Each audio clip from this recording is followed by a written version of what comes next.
En entamant mes vidéos sur l'histoire des rois britanniques ainsi que le roi de France Louis XIV, je me suis intéressé au premier roi d'Europe et me suis rapidement demandé s'il y avait un ancêtre commun à toutes les familles royales d'Europe. Déjà, il y en a-t-il un? Et si oui, qui est l'ancêtre commun de toutes les familles royales d'Europe? C'est une question intéressante qui, malheureusement, n'a pas encore été produite sur YouTube et j'ai donc décidé d'être le premier sur ce thème. Lors de mes trouvailles de l'histoire dans l'histoire et des petites histoires méconnues qui font le monde contemporain, laissez-moi vous présenter l'histoire des rois et reines qui sont les ancêtres des monarchies contemporaines, voir le roi qui est le prétendant à ce titre. Partons à la recherche de l'ancêtre de toutes les familles royales d'Europe.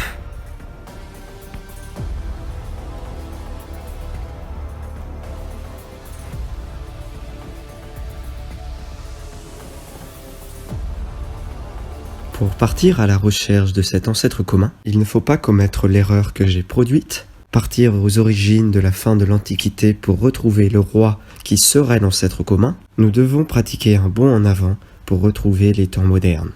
Fréquemment, la reine Victoria du Royaume-Uni est appelée mère de l'Europe car elle est l'ancêtre commun de plusieurs grandes familles royales actuelles.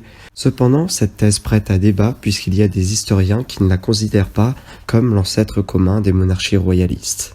Un autre roi, Christian IX, semble compléter la liste des descendants devenus des monarques européens. Alors parfois, on dit que la reine Victoria et Christian IX, à eux deux, sont le Adam et Ève des monarques européens. Ces deux souverains sont étudiés ensemble puisqu'ils permettent de dresser une longue liste de souverains européens parmi leurs descendance. Victoria et Christian sont eux-mêmes cousins au 3e degré de par leurs ancêtres, le roi George II. Finalement, cela reviendrait à dire que George II est l'ancêtre commun à Victoria et Christian IX et que, par la même occasion, tous leurs descendants l'ont comme ancêtre. Si cette théorie convient, c'est parce qu'elle fait référence à de prestigieuses personnalités comme l'ont été la reine Victoria et Christian IX. Malheureusement, elle n'est pas tout à fait exacte. La famille princière régnante de la principauté du Liechtenstein n'a pas dans ses ancêtres Victoria, ni Christian IX, ni George II. J'ouvre une parenthèse pour vous demander de liker, de commenter, de partager mes vidéos à vos proches. Mes vidéos recherchant la meilleure qualité et les propos les plus justes restent méconnus du grand public. Un petit coup de pouce me ferait du bien. Parenthèse fermée. Si vous craignez un épisode long où je risque de vous présenter tous les rois de tous les royaumes, ce n'est pas le cas. En réalité, l'ancêtre commun de toutes les dynasties actuelles est un néerlandais, Jean-Guillaume Friso. Il est aussi connu pour son nom d'origine en néerlandais, John William Friso, ou John William Friso en anglais. Il fait malheureusement partie de ces rois méconnus et est nettement moins prestigieux que la reine Victoria. Il est pourtant le vrai ancêtre commun. Évidemment, les historiens considèrent qu'il y en a d'autres, mais celui-ci est l'ancêtre le plus proche. Ce qu'il y a de formidable, c'est qu'il est non seulement l'ancêtre de toutes les monarchies héréditaires européennes actuelles, mais aussi celui de 20 anciennes monarchies d'Europe, comme l'Italie, la Bulgarie, la Roumanie, la Yougoslavie, la Russie, l'Autriche ou l'Albanie. Mais professeur Atlas, je ne connais pas ce personnage. Qui était Jean-Guillaume Friso? Jean-Guillaume Friso de Nassau-Dietz, né le 4 août 1687 à Dessau, est l'aîné et prétendant au trône suite à la mort de Guillaume III d'Orange-Nassau, héritier légitime de Guillaume Ier d'Orange-Nassau, fait partie bien évidemment de la famille et maison Orange-Nassau, comme l'est toujours la famille actuelle des Pays-Bas. Il est de prime abord stadhouder, soit gouverneur politique et militaire des provinces de la Frise et de la Groningue. Très engagé dans les forces militaires, il combat les Français aux côtés du duc de Marlborough. Poussé par sa mère, il est obligé de se marier. Sa famille a bien remarqué le caractère fougueux du jeune prince. Il ne faudrait pas qu'il lui arrive malheur avant qu'il ne puisse apporter une descendance. On lui conseille de se marier à l'une des deux filles du Landgrave de Hesse-Cassel, qui était toujours célibataire. Jean-Guillaume choisit la Landgravine, Marie-Louise, qui était déjà âgée de 21 ans. Elle n'était pas réputée pour sa beauté. Par contre, son charmant caractère a fait d'elle la préférée du prince. L'affaire fonctionne. Une semaine après l'arrivée de Marie-Louise aux Pays-Bas, le couple se marie en 1709 et va avoir une fille, Anne-Charlotte Amélie, un an plus tard en 1710. Toutefois, Jean-Guillaume ne peut s'empêcher de partir à l'aventure. Malgré les conditions météorologiques défavorables, il part en mer en juillet 1711. Son bateau est pris dans la tourmente et s'échoue au large de Moerdijk. Il meurt noyé dans l'accident à l'âge de 24 ans. Sa femme, alors enceinte de leur second enfant, accouche seule la même année de Guillaume Charles-Henri Friseau. C'est elle qui, en tant que veuve et princesse Douai-Rivière, va reprendre les responsabilités de son défunt mari et sera régente jusqu'à la majorité de son fils. Très populaire, après ce régendat de 20 ans, elle va occuper un second régendat, bien plus tard lors des dernières années de sa vie, pendant 7 ans. Malgré la courte vie de son mari, le couple aura eu 2 enfants, Anne-Charlotte Amélie et Guillaume Charles-Henri. À eux deux, ils vont perpétrer la lignée de Jean-Guillaume Friseau et vont donner naissance à des monarques de 30 pays différents. Parmi les descendances de monarques de pays différents, il y aura bien sûr des monarchies qui ont disparu. Parmi ces monarchies disparues, certaines ont été abolies pour laisser place à des républiques, comme au Portugal, en Grèce, en Italie ou en Roumanie.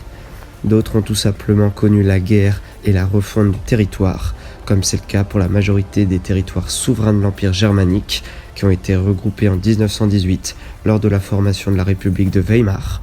Parmi ces anciens territoires souverains, il y avait de grands-duchés, des duchés, des principautés, des royaumes de Langravia, le grand-duché de Hesse, le grand-duché de Mecklembourg-Schwerin ou celui de Oldenbourg, la principauté de Schauenlippe ou de Waldeck-Pyrmont, ou encore le royaume de Wurtemberg.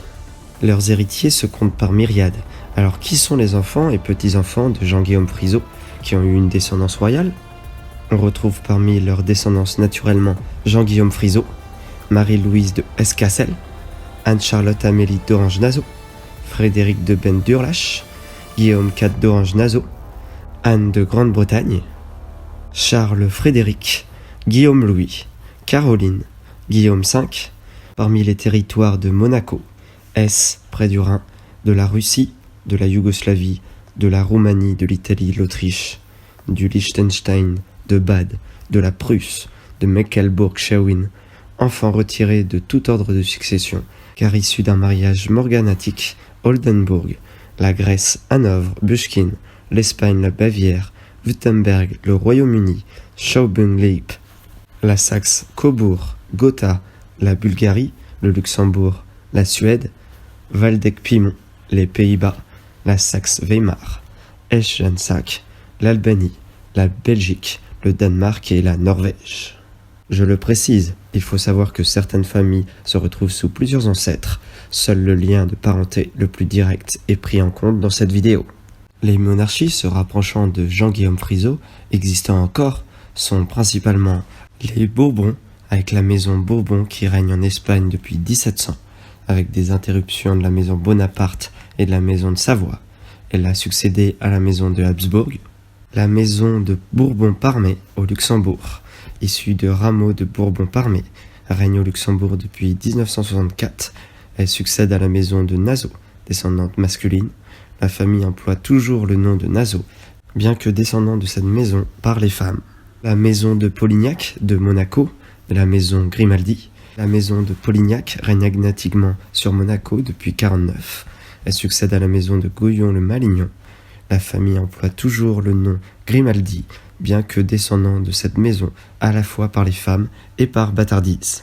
Le Liechtenstein, avec la maison de Liechtenstein, règne sur le Liechtenstein depuis 1719. La maison d'Amberg des Pays-Bas, venant de la maison d'Orange-Nassau, citée précédemment.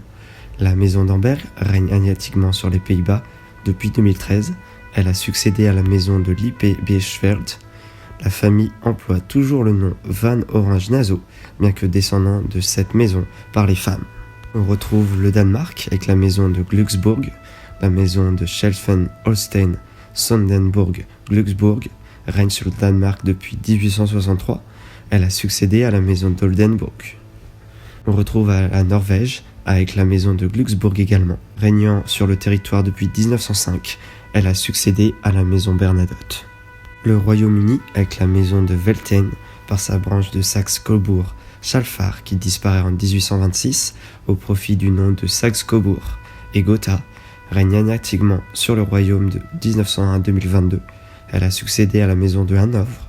À la mort de la reine Elisabeth II, la couronne britannique est passée à la maison Holstenborg, branche de Grèce et de Danemark, elle-même issue de la branche de Schleswig-Holstein, Sonderbourg, Glücksbourg, à laquelle appartient ses descendants, qui cependant conserve le nom dynastique Windsor et les armes de la maison de Saxe-Cobourg-Gotha. La famille a en effet employé le nom de Saxe-Cobourg et Gotha de 1901 à 1917 et emploie le nom Windsor depuis 1917. Et voici la maison de Saxe-Cobourg-Gotha, Belgique, dite la maison de Belgique.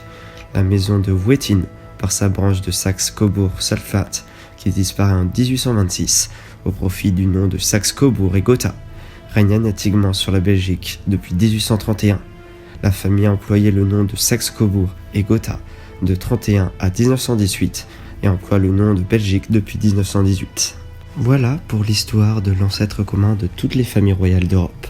J'espère que cet épisode vous aura plu, que vous aurez compris qu'il existe un ancêtre commun aux rois et reines d'Europe, que les monarchies européennes sont connectées par un lien de parenté entre les souverains actuels, que les familles royales ne forment qu'une seule famille, que les familles régnantes, qu'elles soient royales, princières, ducales ou au moins un parent éloigné en commun, Jean-Guillaume Friseau d'Orange, issu du calvinisme, détendant du titre de Stauder de Frise, de Drenthe et de Coring, l'ancêtre commun des dynasties européennes modernes.